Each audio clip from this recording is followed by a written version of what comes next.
Welcome to another episode of Jamba, Hydrated, and today this is a special moment, special episode. Tunajua this month imekuwa Women's Day a few days ago, and also ni Women Month, lakini pia every day is Women's Time, so tumeona sisi kama wanajamba, kama Jamba Boys, tulete hapa our close people. I'm a close women, ambao ko close na sisi. They're gonna be having a conversation. Sisi wenyewe tutakuwa. Sit back, enjoy, and to all the women, mazee, we appreciate you, our mothers, our sisters, wenye pia hatujui, you know, yeah, and happy Women's Month.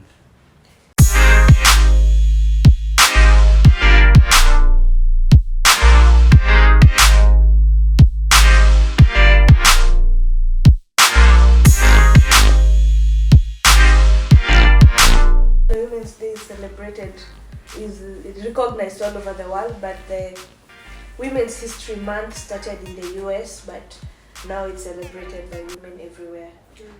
So yeah, it started during the fight for equal rights and the voting rights, and so most of the important political decisions like the Title VI, the equal voting rights was passed in March, I think March 22nd.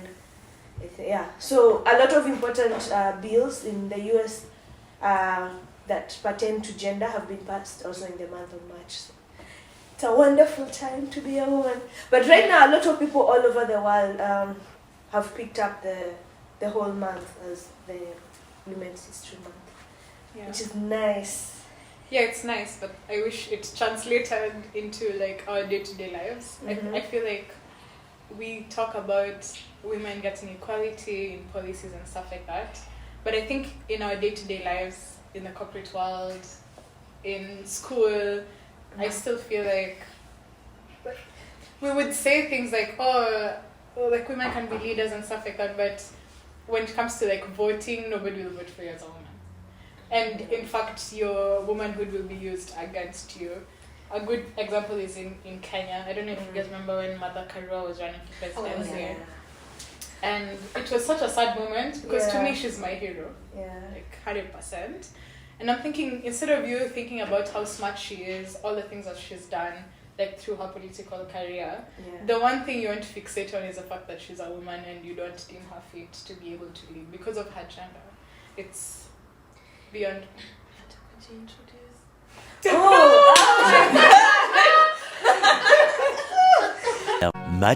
Much later. We are glad kukua kwa hii episode ya Jamba. Mimi inaitwa Wambo. Social media Wambo Kaburu. Yeah, I love life. I live large. I try to. Like kama economy inanifinya. I think economy inafinya kila mtu at this point. My name is Shinina. Yeah, that's pretty much it. My name is Esther. Nafurahia kukuja kwa Jamba Hydrated to talk about Women's History Month. Yeah, Esther, we wanted to hear what you have to say about women's rights and how it's translating. Yeah, I still feel like we have a long way to go. Although kuna steps yenye imetekiwa, that's like looking back, we're not the same place we were like 5-10 years ago. So kuna strides mingi zimefanyika. There are women presidents now. Although vile Shinina amesema, still like you look at corporates, the top 5 people, mostly it's usually men. Although kuna equally capable and women when you are qualified, they still have to work. We still have to work more than the man, ndio tukuwe na the same recognition. And also like when umeenda maybe running for office, they always look at the woman. Wherever you have a family to run, you have to take care of your kids.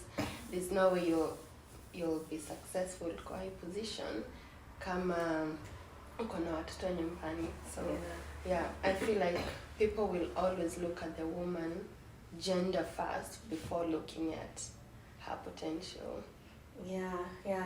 And isn't there some of like when we talk about like gender biases and stereotypes, these are things that people think are set and they should be happening this way.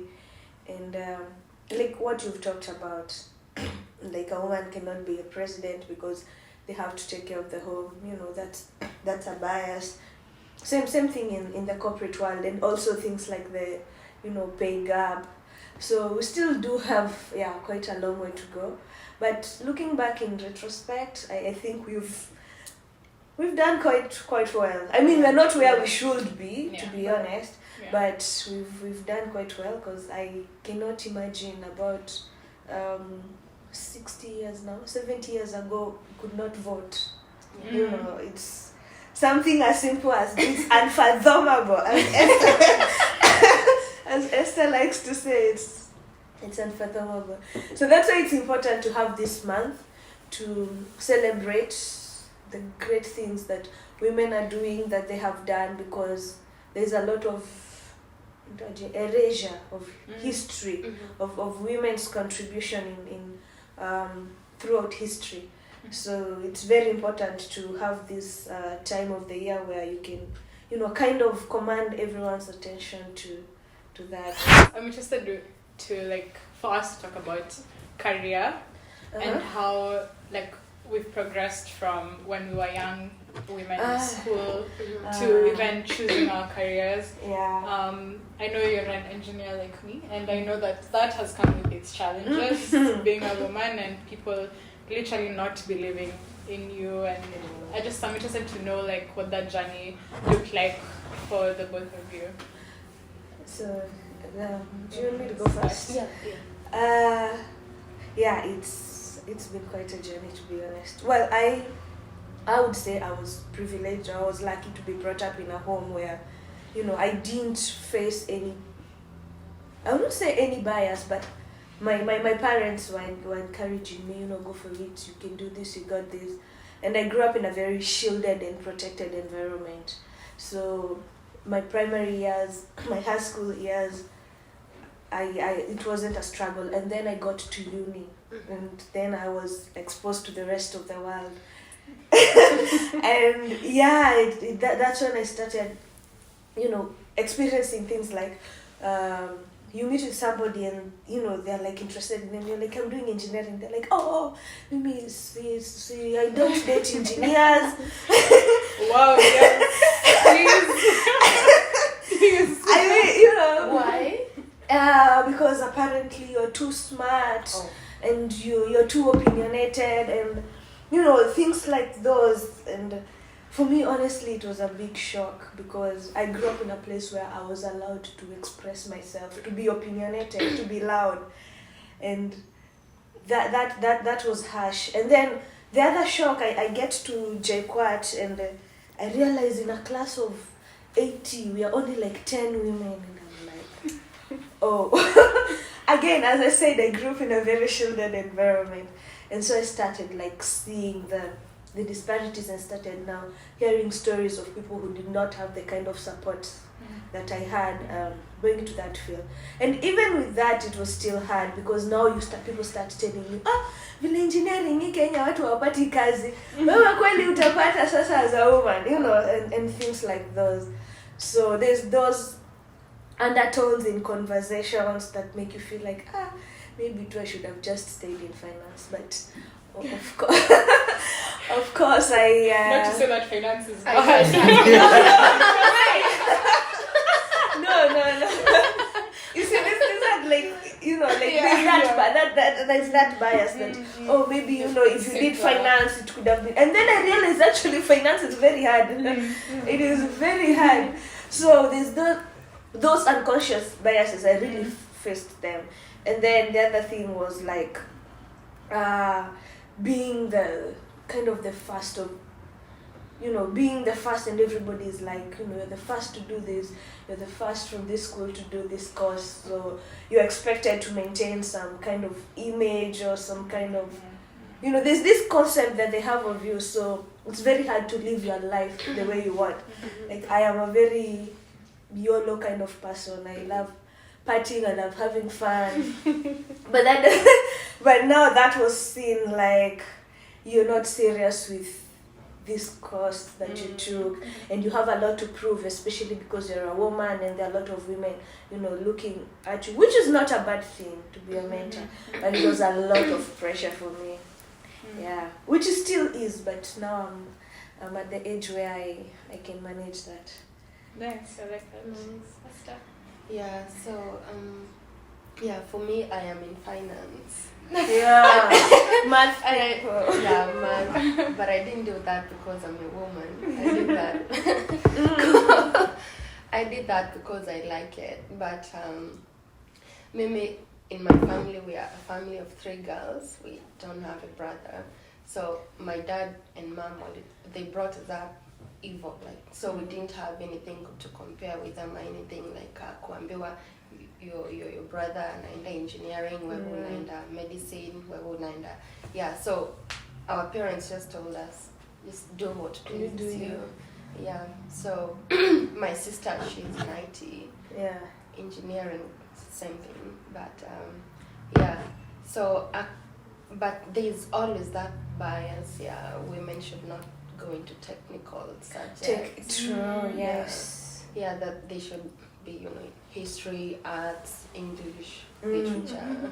Yeah, but really, even hata ukiangalia now, most statistics, there's a lot of women's sides when you're maintaining those subjects, in those careers, and they're doing very well. So I'm happy to see that your bias inakuwa broken that way. Well, I grew up shielded like you, with my mom and dad, but we had the freedom to choose what we wanted to do. Majority of my family is composed of men, I think 95%. But I grew up with such a huge support system of men always telling me do what you want, this what you want to do it, nobody tell you anything. But then I would see these things like you said in school where people they say things, they don't think about what they've said. Yeah. Because sometimes you'd hear someone say something we get results back and someone says, wow, you got that grade. And it's what would you what were you expecting me to get, or something like that? And I've had people say something like, oh, you're too beautiful to be an engineer, you're lying, or something like that. I've had that too. Right? It's like your value as a woman is almost belittled from the moment somebody looks at you and perceives something. Yeah. I think the biases mostly existed in college. I was in a class where, first of all, I was the only black woman in the entire of maybe 150 students, which is a whole other ballgame on its own. Yeah. But you consistently see what people have to say and all these things, and sometimes it's hurtful and stuff. But I later on in my life, I started using it to my advantage, because then it was you expect me to fail, I'll show you. You know what I mean? You keep waiting for this to happen, and it's never going to happen. I'm never going to give you the satisfaction of seeing me down. But I really wanted to point to something that you talked about, and that's the pressure that comes with being a woman, and how you have to perform almost 10 times better than everybody else for you to even be considered just remotely worthy of anything whatsoever. And I think that's such a huge burden that I've lived with all my life, from primary to high school to college, and it takes a toll on a person. You get to a point in your life where you're I don't even know who I am, because I've lived for everybody all this while. just trying to like maintain an image or like be perfect and stuff like that. And I think it's important for us as women to realize that we can exist in the world however we want to exist. Exactly. We can own our spaces however we want to own our spaces, and like take charge where we want to take charge. If you want to party every Friday night and like go crazy, do you. YOLO.